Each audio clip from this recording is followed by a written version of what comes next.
He did not touch me. Okay, and if you go back to defendant's exhibit number.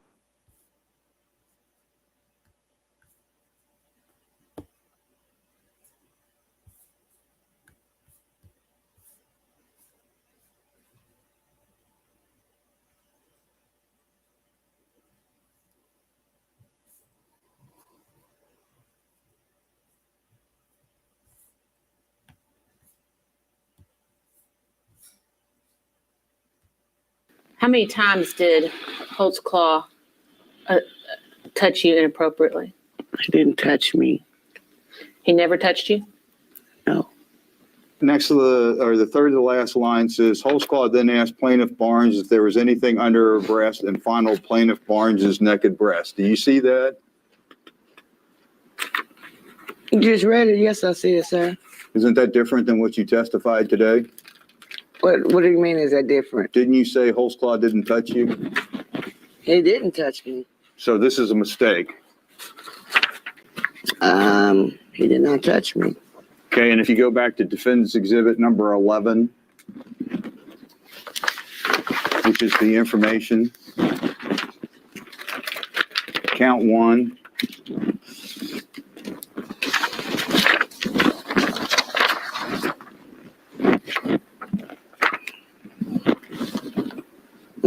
Go ahead. 5 lines from the bottom of count 1, directing TB to expose her breast and then touching her bare breast with his hand without her consent. That's also a mistake. He didn't touch me. Okay. And you understand that Mr. Holtzclaw was convicted of sexual battery on that count as a result of your testimony? Yes. So that would have been a lie? What would have been a lie? The fact that he was charged with touching you. I don't know what he was charged with. I know he was charged with 3 counts of me exposing myself. Okay. Just one further question, Ms. Barnes. You would agree, would you not, that you have to be 100% truthful about what you've told us today for you to prevail in your lawsuit? Yes. Okay, and you've been 100% truthful with us today about everything that you claimed? Yeah, you haven't lied to us, right? No. Everything that I remember is what I remember. That's what I'm telling you.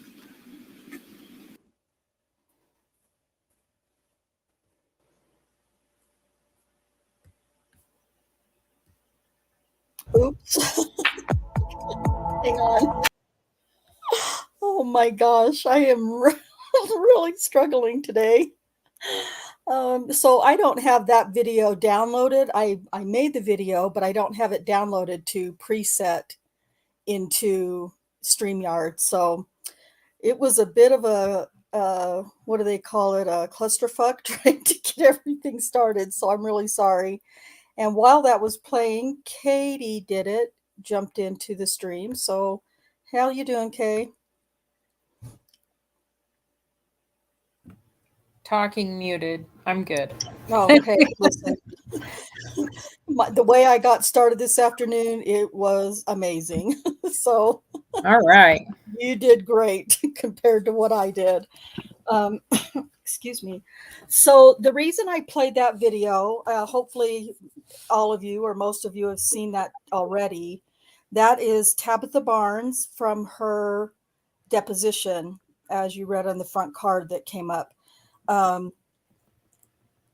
So it's important that we felt like it was important for you to see that, because in that deposition, when she did her deposition, she said, I believe 5 different times, he didn't touch me.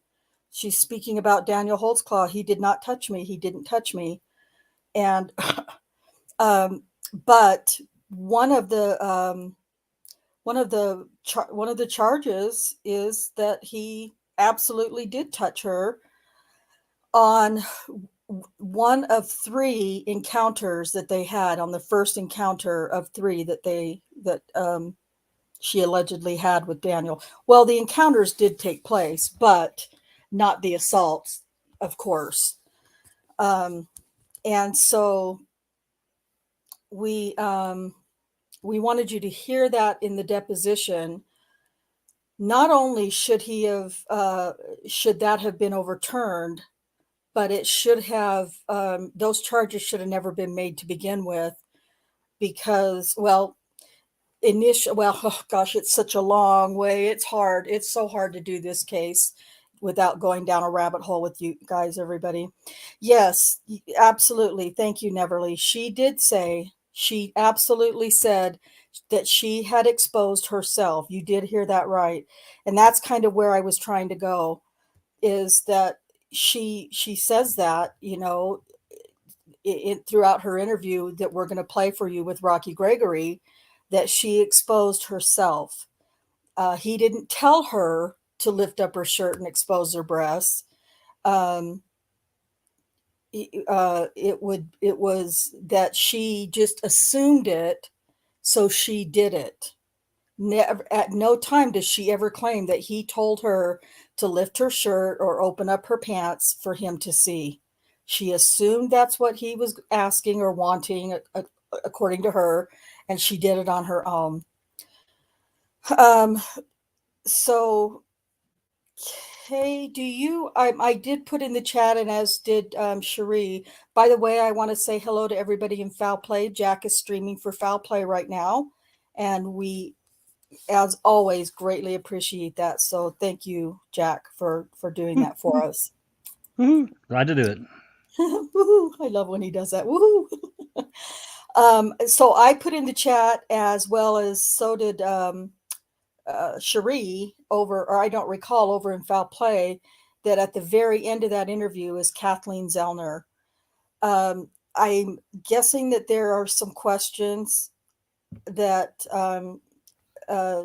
might possibly be, some who aren't familiar with the case, some might have questions about Kathleen Zellner's part in Daniel's case. So Kay, I'm going to leave that to you to explain, if you don't mind. Sure. So Kathleen Zellner came on to help with the case, with the civil lawsuit.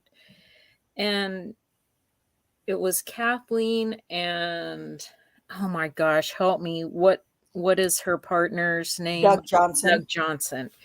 So between the two of them, they deposed most of the accusers.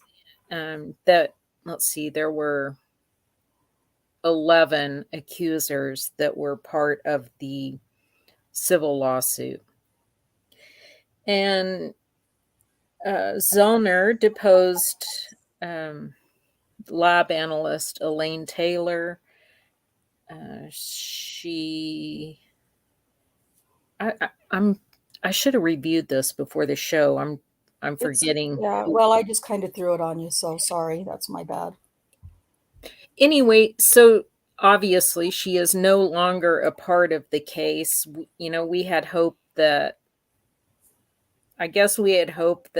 she was going to be successful in getting Stephen Avery out and have that kind of off of her plate, which, as everyone knows, that hasn't happened yet.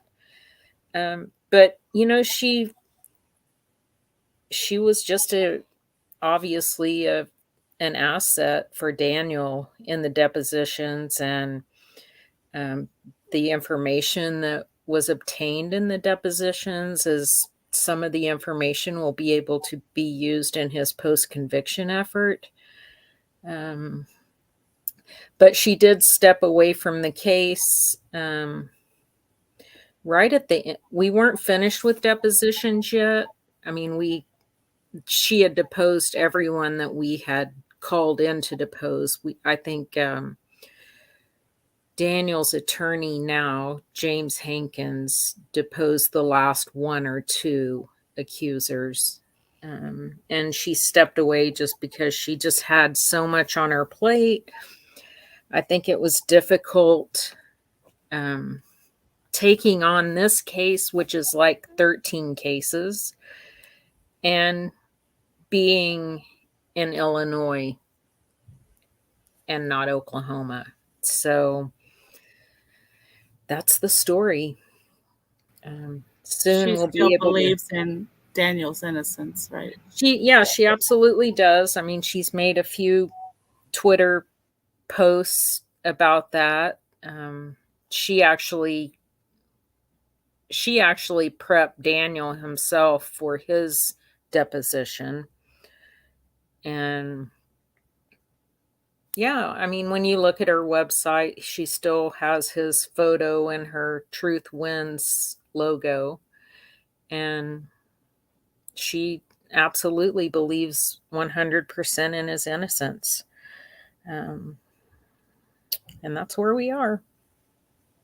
Thank you, Kay. Mm-hmm. Hopefully that, we'll explain it as many times as we need to, of course, throughout all of this entire case. But yeah, it was a pretty big deal for her to take on Daniel's case at that particular time.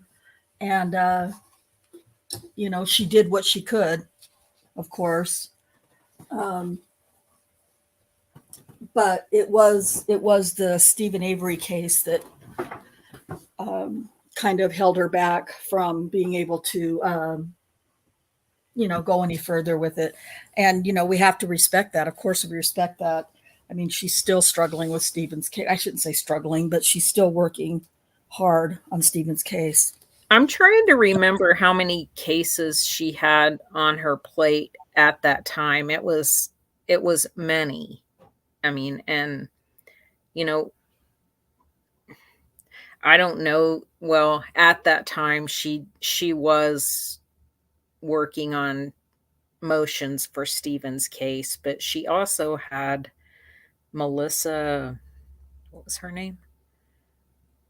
McClunsky. Starts with a C. McClunsky, M. Oh, Or Kolunsky. Maybe it was a C. Anyway, there you go, Sheree. It's Kolunsky. Kalusinski or Kalusinski. We're not spelling it right if it's ski. Anyway, it doesn't matter. She had a lot on her plate, and that's exactly what she said when she stepped off of the case. So we trudge along. We keep on going. Well, and at this point now, the civil suit's done. It's over, and there's, that doesn't mean that she might not listen, that she might not at some point be involved in his state post-conviction case, but I'm not counting on that. She's still way too buried into Stephen's case. So yeah, I really don't. Yeah. I don't anticipate that, really. I don't either. That would be a surprise. I'm looking at her website. She has 9 clients right now. Yeah. Yeah.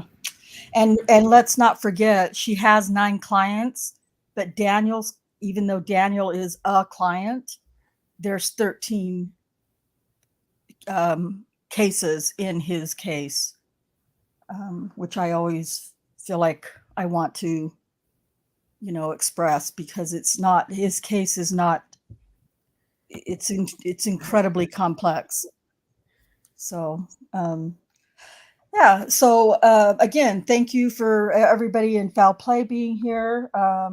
And we have Foul Play has a new listener from Scotland, Vanda Costa. Welcome to Foul Play. And maybe we can get some links dropped into Foul Play's chat for my channel, where we cover. I'll take care of it. Awesome. Yep. Where we cover Daniel's case. So anyway, that was the reason. That was the whole reason for showing you that 2.5 minute clip of Tabitha Barnes, because if you remember watching her as she's saying that, she is dead serious. He didn't touch me. He did not touch me. He didn't touch me.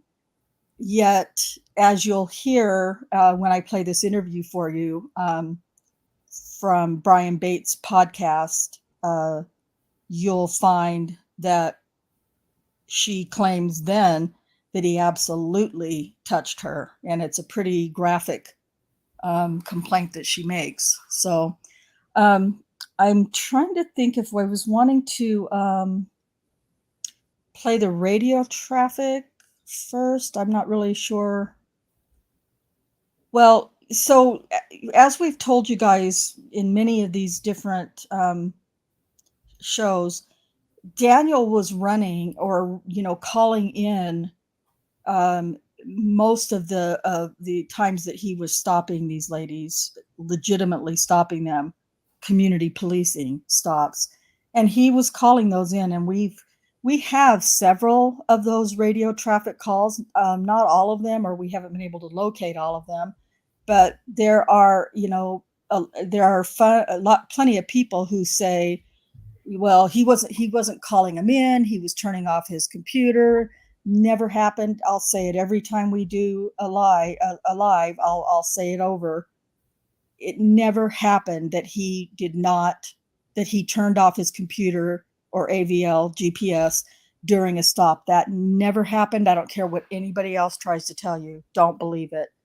It's not true. And there is, if for no other reason, that's exactly what they use to help as evidence to convict Daniel, was his GPS locator activity. And they have it for every one of the accusers. So if he was turning that off, they wouldn't have those documents to have shown to the jury. But what was bad about that was that not only did they show those to the jury, but they told the jury that here's the AVL, here's the GPS data here showing you he was there on that stop. He committed those assaults. Well, it is just outrageous to believe that just because they have the GPS tracking information on his vehicle, that does not show any evidence or proof or anything whatsoever, because it isn't possible that he sexually assaulted anyone. It doesn't prove anything except for that he was where the detectives and the accusers said he was when they said he was. That's all that shows. So it's just really silly, in my opinion, that people want to say he was turning off his computer when he was stopping the women, because it didn't happen. The only time, and again, we'll say it again, the only time that happened was when it was the after hours traffic stop that he did on Janie Liggins on June 18th, 2014. And that was the whole thing that got this all started. And that wasn't that he saw somebody on the road traveling and he thought, ooh, I'm going to stop and assault this person. Number one, it was 2:00 in the morning. And so it was dark outside. Number two, the windows on that vehicle were tinted, so much so that he couldn't have seen who was in the car to profile them. So lots of ways easily to debunk all of those ridiculous accusations. So, Rhonda, I think there's so much misinformation about this case because of just how it was covered when it happened. And even for several years after this happened, any coverage that you would find would be negative. It would be people making content based on, well, like just for instance, one thing from his interview with Kim and Rocky, when Kim said, when CSI went over your car, they found pubic hair in the back seat. Guilters still hang on to that, even though Kim was lying to him to try to get him to confess. People believe that they truly did find pubic hair in the back of his cruiser. And so that's enough for people to think, oh, of course he's guilty. So it's just things like that have created all of this content with misinformation. And it's been a struggle to really battle that, to really combat that. Yeah, you're absolutely right. It is really hard to argue against that because people, I don't know why people are just so close-minded that once they decide for whatever reasons, whether it's content that they've seen somewhere else or read or seen through the media, once somebody's made up their mind, generally speaking, it is really hard to and we see it with, I mean, how much proof do the guilters have in Stephen and Brendan's cases proving their innocence? And the guilters are still like, nope, nope, nope. They find a way to make guilt, have happened. So, and it's the same with Daniel's case. And you're absolutely right, Kate. And that's why I don't know of any other channel other than occasionally, not so much in the last several years, but Brian Bates has his podcast, of course. And then, he has some videos that he has on YouTube as well of some of the different interviews and things. But other than that and myself, I don't know of any other content that I've seen that is purely innocence based. And that's not me patting myself or all of us on the back at all. That's we're not getting very far very quickly as we'd like with it.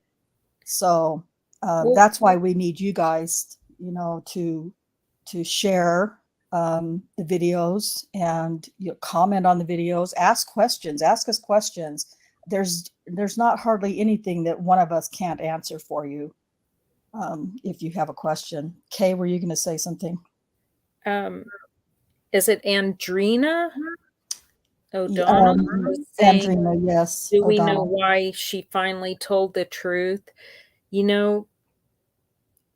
Tabitha still seems to be a pretty heavy drug user, as evidenced by her contact with law enforcement since the trial. And so I really don't think she even knew what she said. I definitely don't say, hey, she recanted. I don't think she recanted on purpose. I think she forgot what she said happened because none of that crap ever happened. It's been a while since trial. That deposition, I don't know. I'm just going to guess. I bet it was in 2018. Yes. It was over the course of a few years that the depositions took place. I think she truly just forgot what the story was. And she said that. And she obviously didn't know at that time of the deposition. I mean, she thought he got convicted because she exposed herself to him. Yeah, absolutely. So I agree with Kay. I don't think it's at all about her recanting or telling the truth. She just simply, claims that she never said that she never said it and it never happened. And for whatever reasons, like Kay said, maybe it was drug use or who knows, but she forgot, she just simply probably forgot, even though it was shown to her by Richard Smith, the city attorney, the proof that she said it. She was like, no, that's not what I understand why he was convicted. And that video, by the way, was published, I want to say the day before Daniel was, her particular cases were going before the parole board. Right. And the parole board just as quickly as they did with Richard Glossop, they voted against parole for those charges. Now, I had to clarify that by saying, even if they had voted yes, that let's overturn the charges on that one. those were only, I think it was only a total of like 8 years that, was going to be cut off of his entire 263 sentence. So it wasn't like there was never any possibility that he was going to be released from prison over that at all. People are confused about that because when they see someone's coming up to the Pardon and Parole Board, I think people instantly think, oh, this is going to let him out or not. But Daniel was convicted on 18 of the 36 counts. So each one of those counts has a different amount of time attached to it. And I believe in Oklahoma, it's like 80 or 85% of that time that you have to serve before you can come before the board. So those, like Rhonda said, he comes before the board on individual counts at just varying times. And it's going to happen over and over again. People are going to see he's coming up for parole. The media likes to say it that way and not explain it because it's more dramatic, I guess. Yeah, exactly. So let me add, Liam asked quite a few moments ago, where are the two different claims on the timeline? And we'll explain that. Well, we'll attempt to explain it to you. Rather, Brian Bates, we're going to let him explain it to you because he can do it much more effectively than I can. Besides that, he investigated the case. He was the investigator for the jury trial. So Brian Bates, as we've said many times before, has all of the knowledge that goes with the things that he says in his podcast. What I'll do first, so anyway, where she falls in the timeline, her alleged assault, she alleges there were 3 times that she had contact with Daniel. One, it's so confusing, but one legitimately happened on February 27th, just barely after midnight, going from the 26th of February. It was 12:06 a.m. So 12:06 a.m. on the 27th of February. And that call lasted for about, I think we did the timing for like 16 or 17 minutes. And there was another individual with her in the vehicle. And this is the incident where she claims to have been touched by the officer. And it's like I said, it's a little graphic the way it's explained. And so we'll just let you play. You'll hear about that in the interview. But what's going to happen is she's going to claim it's a completely different date. You're going to hear her say that occurred on March 4th. We don't have any AVL data showing that he stopped her on the 4th of March. But the second time she was alleged, according to her, the second time she encountered him was about 2 weeks later, so about the middle of March. But we know that not to be the case either because of AVL data and a police report that I'll show you that Daniel wrote on this second incident was the same day. So it was nearly 24 hours later. It was I think it was about 20 hours later on the day or night of the 27th of February, she called in a burglary at her home. And there were like 10 other officers who showed up to this incident, this burglary. But the way Tabitha tells it in the interview, it's going to be confusing because she makes it sound like it was 2.5 weeks later, after March 4th, that burglary took place. And she makes it's very confusing, and Rocky doesn't help it at all, Rocky Gregory. So that happened, but illegitimately, at 12:06 on the 27th of February was the first encounter. 10 p.m.